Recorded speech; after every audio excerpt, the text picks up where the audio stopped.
So I'm Karolis. I'm a software developer. Today I'll be talking about Webhook Relay. A little bit about me. Currently I'm mostly working on Dotscience. It's my main client. We are building a machine learning and data science platform where we're using Docker, Kubernetes, and many other technologies. I'm also working on Webhook Relay. It's my side project for the last several years.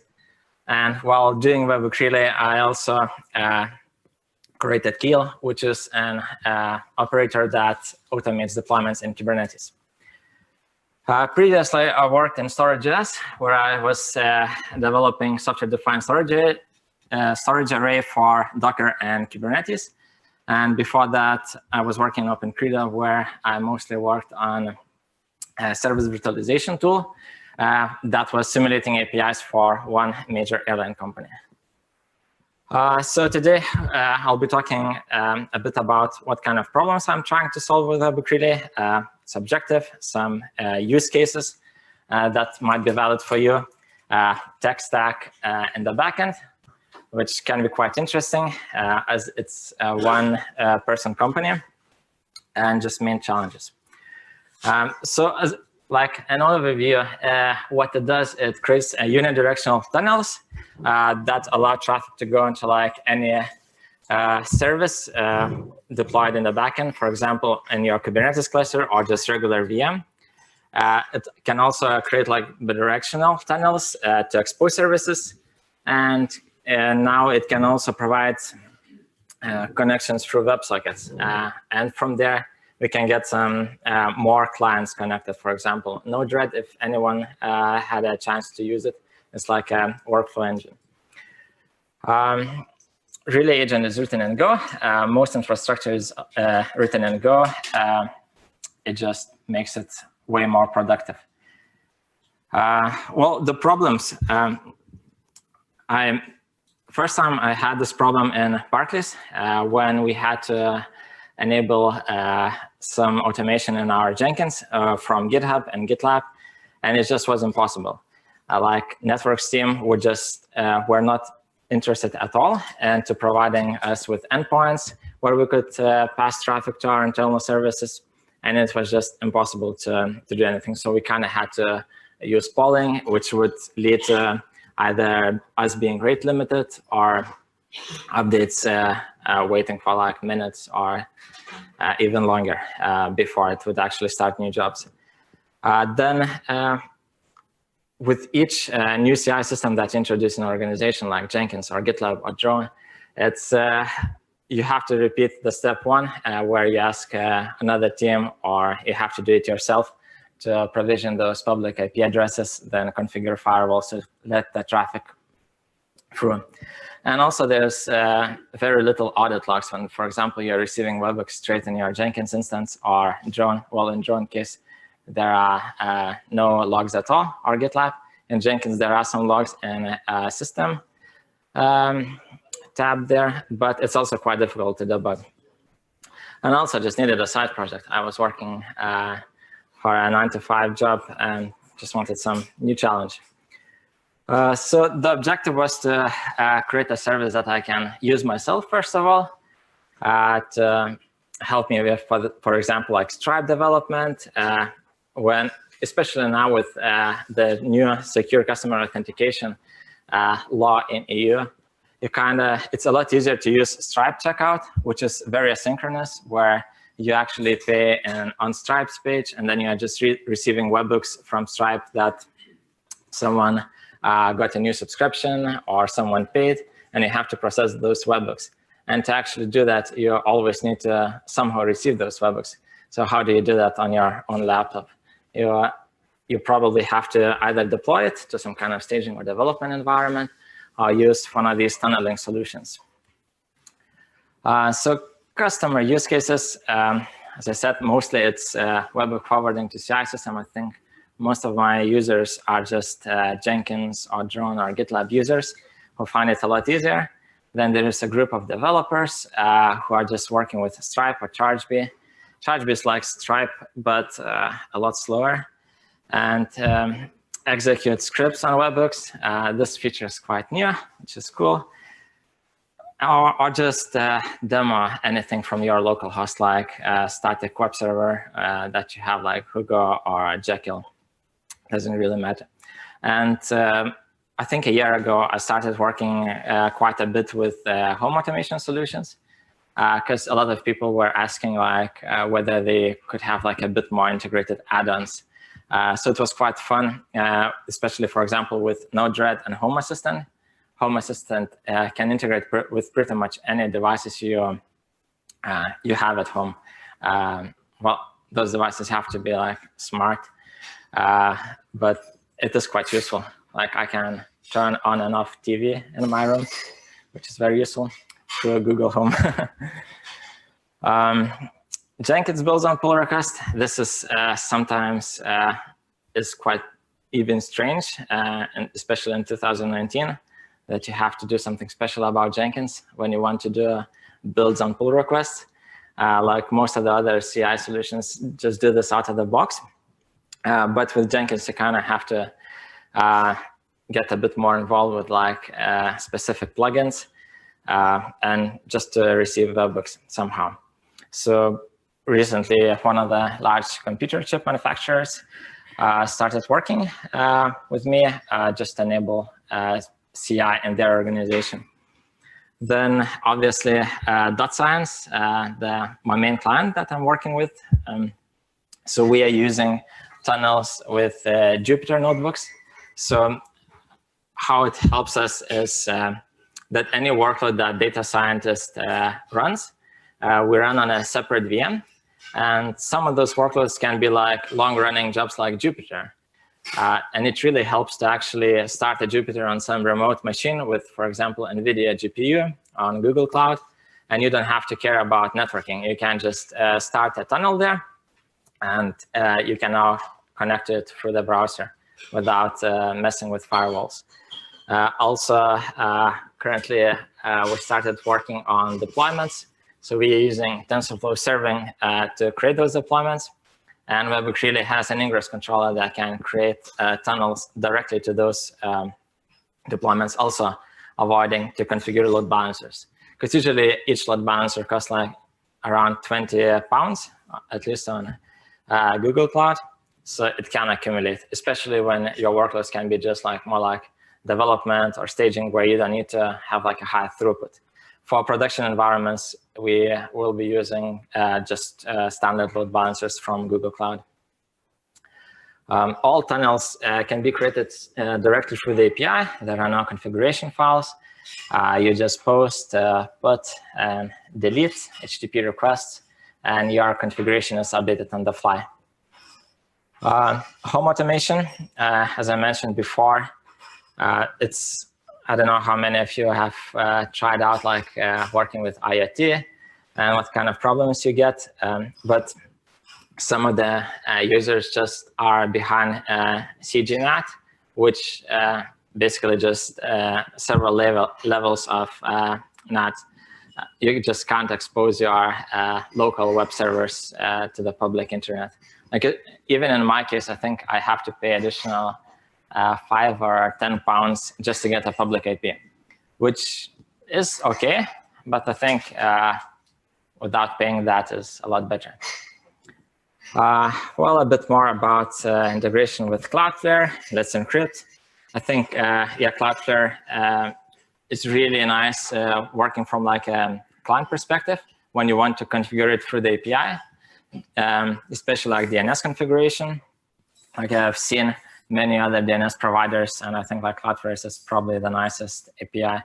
And recently they also introduced like tokens per zones, which really helps, because previously, even now you can have like a global API key, which if you leak, it's like opens the gates to all your domains. Okay, now about a bit tech stack. So from language perspective, backend is written in Go, as I mentioned. Frontend is written in Vue.js. Previously, I worked, even now on Dotscience, we do quite a lot of React. But I found that I'm way more productive with Vue.js because there's just a lot less ceremony if you want to accomplish something. For the protocol between agents and servers, I mostly use gRPC. I remember there were some issues a few years ago with gRPC and load balancers, especially in cloud environments, where they would just cut your connections and nothing would happen. Like the client would still think that it's connected.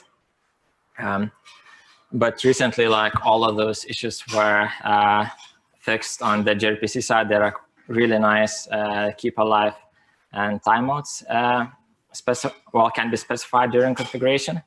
As a framework, I use Beautify. It's material design.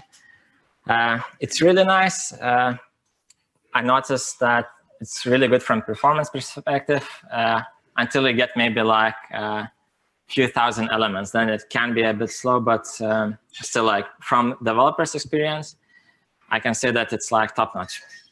The backend side from database perspective is quite boring. I'm using Postgres.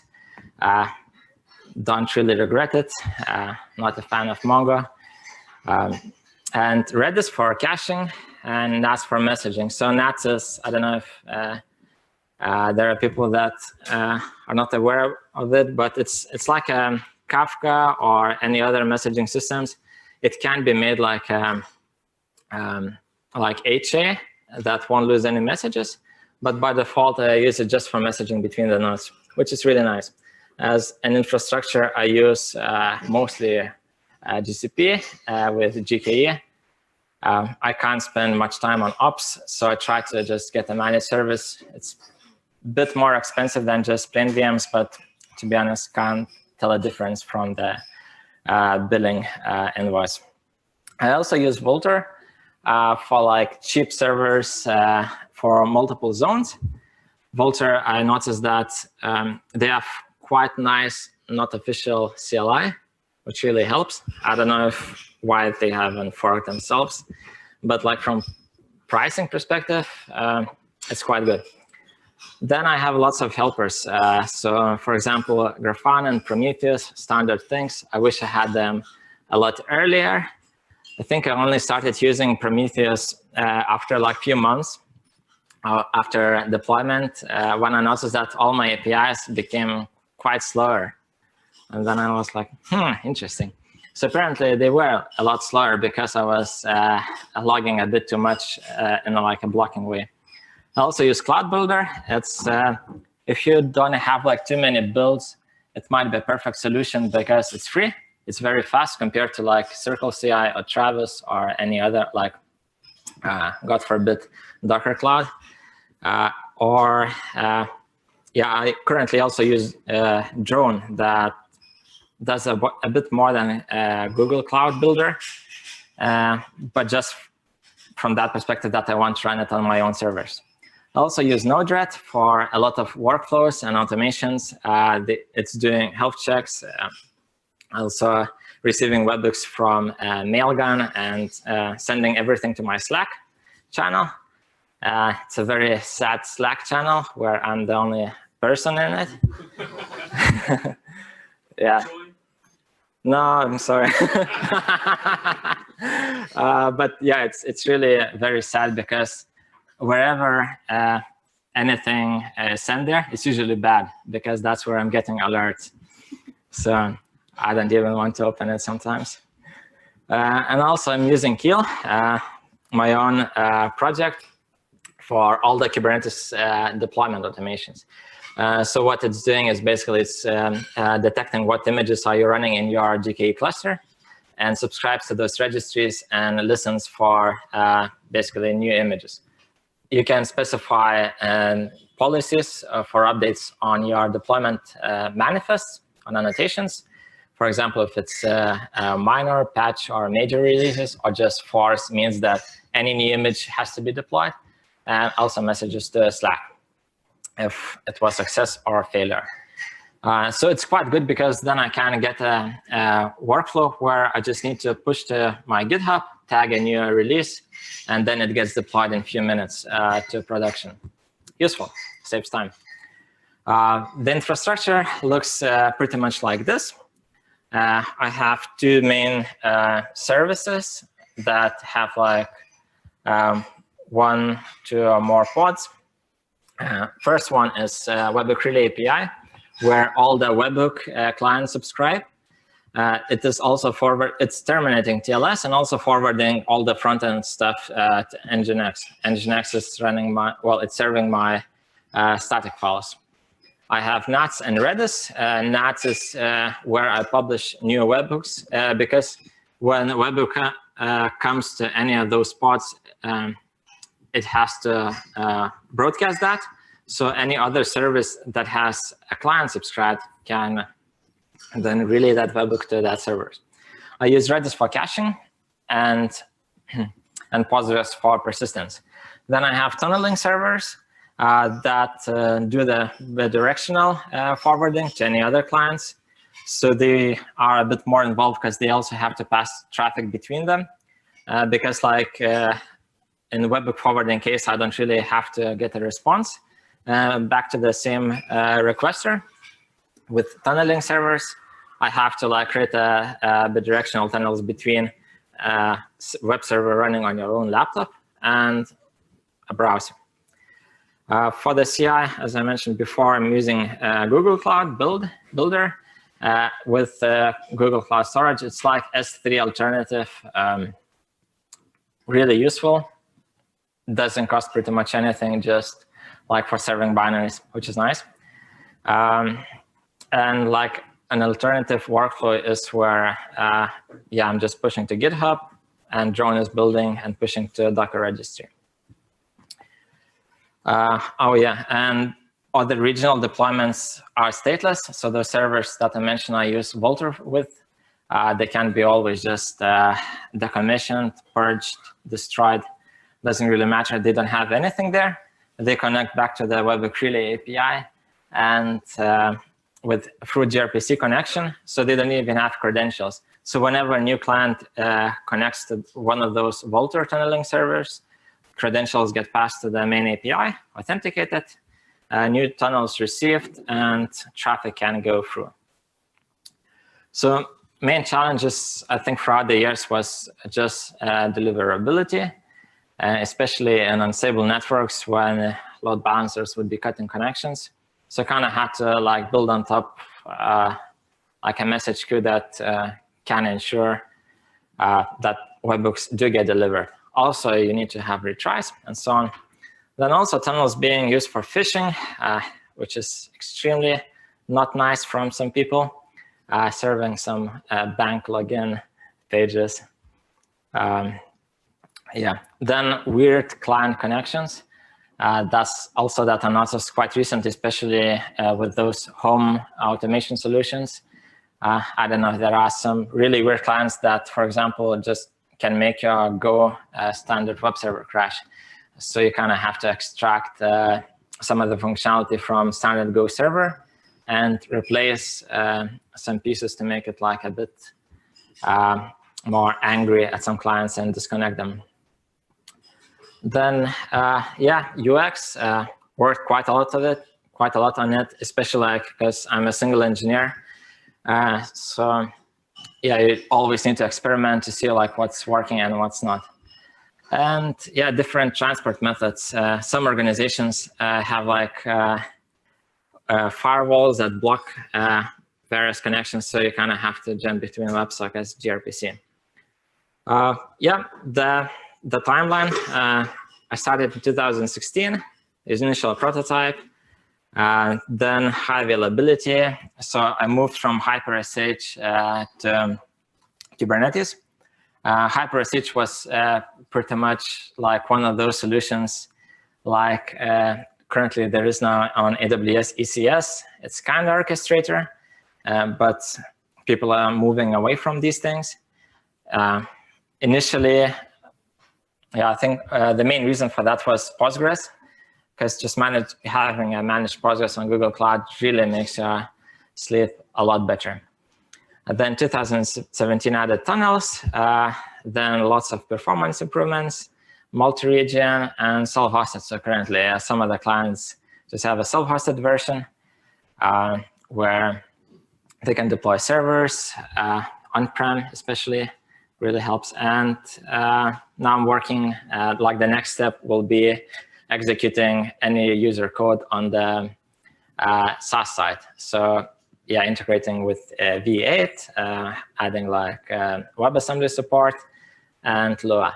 So that's quite interesting. Hopefully I'll get to it. Yeah, that's it.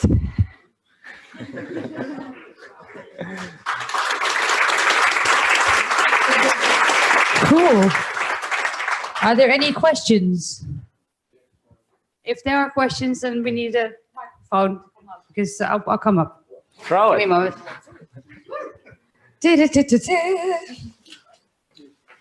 Health and safety.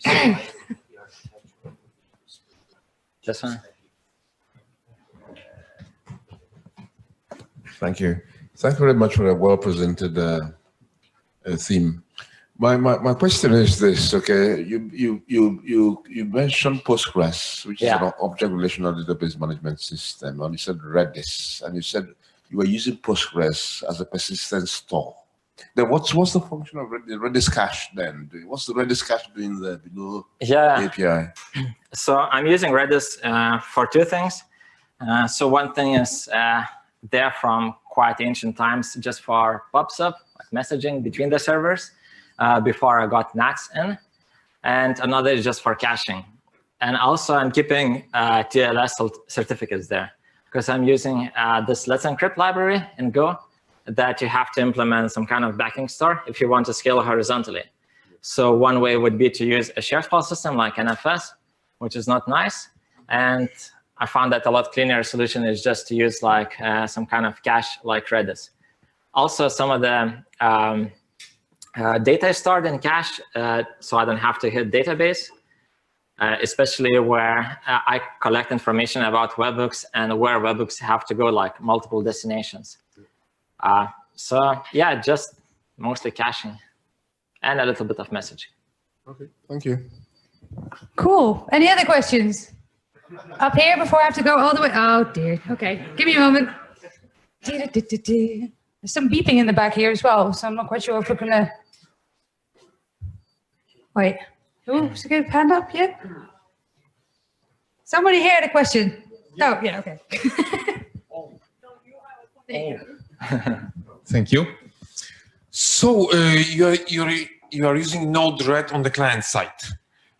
I want to ask about this choice. I've seen Node-RED. It seems like a graphical tool for beginners, and some people do this with IoT because they are not professional developers. As a professional developer, I would always write my own code in Node, and I would never use this tool. I'm asking you, how did it help you? And why did you make this choice? Okay, so I'm using it on my side as well because I kind of treat it as a serverless platform where I can put things that don't really deserve to have their own services or daemons. So it kind of really helps just to have like a one endpoint, do something very simple like parse webhook data from Mailgun, and based on alert or like what kind of level of message it is, pass that message to Slack. Or, for example, every 5 seconds, call this API, extract a little bit of data from it, and validate it. So I kind of use it to pretty much like dumping everything that doesn't really want to be in its own service. It really helps, as I said, like a kind of serverless platform. I also use it a little bit for home automation. Through it, I control TV and light. Quite useful, and I noticed that quite a lot of people are starting to use it for a bit more serious things, not just IoT, because you can create your own nodes. It's just, for example, I created mine in TypeScript. Then you just package it and you can ship it, and anyone can install it through like a palette in Node-RED. And even in Dotscience, we actually started using Node-RED for like a graphical tool to create pipelines for like getting the data, working with the data, and then publishing some results from that data. So you are correct that it's a tool really good for beginners, but it can be really made to work in like complex cases. or when you just don't want to have your own service. So you say it's serverless. So how do you deploy it? It allows you to run serverless scripts in your containers. So maybe I can show you if I had internet there. Or maybe now I can just maybe later show you. Well, it's pretty much anything that's very small. You just deploy Node-RED on your Raspberry Pi or anywhere, and then you react to events, or you can create events. So as I said, like for me, it's really helpful to, for example, even do things like I made a new release of CLI. I get a webhook from GitHub to Node-RED. Node-RED downloads the CLI, generates a hash of it, and updates brew formula for Mac install. So you don't want to put, for example, you wouldn't want to write a Node.js server just to do this, right? It's like very like small scope, and just to run a separate container for that could be an overkill. So for me, at least, it's just kind of Lambda, but you have to run it on-prem. Thank you. Cool. Thank you. We've got time for one more question. Oh, hello. Just a quick one. How do you deal with DDoS or anything like that? Well, thanks for your question. Haven't had one yet. So not necessarily DDoS, but I got my own public service on some IP address in some other country that no one even knows, no DNS, anything. The SSH is open, nothing else is open. I get non-stop attacks from random IPs from all around the world. And even for me, I feel like this might go bad. Even if root log is not a random username, I still feel like I should start blacklisting after a few attempts, which the actual company is doing. Like if there's like 10 failed connection attempts on TCP, it will blacklist the IP address for like 10 days or something. Yeah, I don't know. Maybe the bad guys find out my service useful. You mentioned banks and stuff, and I worked in a bank as well. So I feel like if I were using this in a bank, I would definitely expect something like this. Which is why I do get like scans for like admin PHP and so on, like constant thing. But SSH is not like none of the HTTP stuff is actually available. Even the SSH gets non-stop attack on just an IP address in any country without a DNS anything. Oh, but like in my case, since I'm running on GKE with it's not even on the cloud. Yeah, so it's on with GKE with Google Cloud Load Balancer. So there's not a single port available, just the ones gRPC, HTTP, and HTTPS. So I can't really get like any SSH attempts and so on.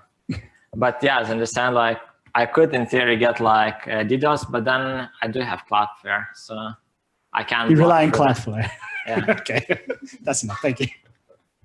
Cool. Well, thank you. Have a round of applause for Karolis.